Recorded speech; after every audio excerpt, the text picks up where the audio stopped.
Ecclesiastes 2. I said to myself, "Come now, I will test you with pleasure to find out what is good." But that also proved to be meaningless. Laughter, I said, is madness, and what does pleasure accomplish? I tried cheering myself with wine and embracing folly, my mind still guiding me with wisdom. I wanted to see what was good for people to do under the heavens during the few days of their lives. I undertook great projects. I built houses for myself and planted vineyards.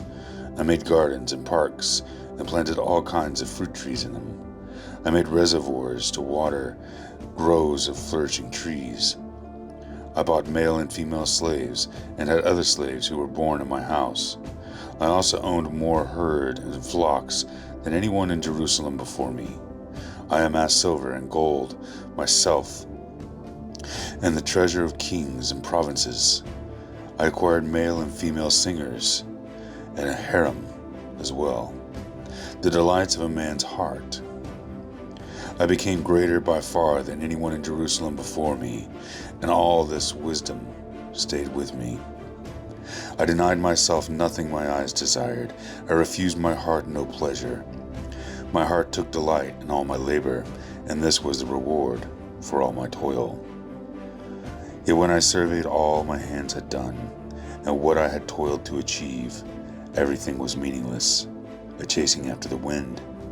Nothing was gained under the sun. Then I turned my thoughts to consider wisdom, and also madness and folly.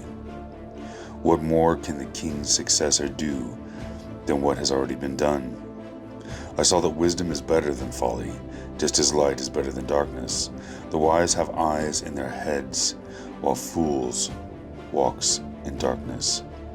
But I came to realize that the same fate overtakes them both. Then I said to myself, the fate of the fool will overtake me also. What then do I gain by being wise? I said to myself. This too is meaningless.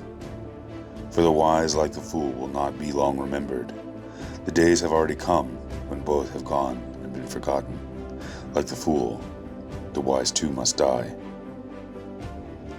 So I hated life, because the work that is done under the sun was grievous to me, all of it meaningless, a chasing after the wind.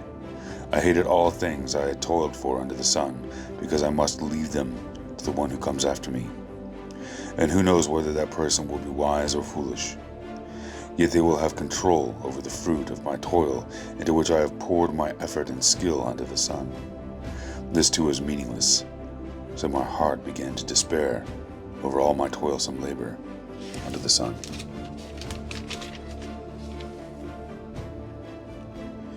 For a person may labor with wisdom, knowledge, and skill, and then they must leave all they own to another who has not toiled for it. This too is meaningless, and a great misfortune. What do people get for all the toil and anxious striving with which they labor under the sun? All their day's work is grief and pain, even if at night their minds do not rest. This too is meaningless. A person can do nothing better than to eat and drink and find satisfaction in their toil. This too, I see, is from the hand of God. For without him, who can eat or find enjoyment? To the person who pleases him, God gives wisdom, knowledge, and happiness. But to the sinner, he gives the task of gathering and storing up wealth to hand it over to the one who pleases God. This too is meaningless, a chasing after the wind.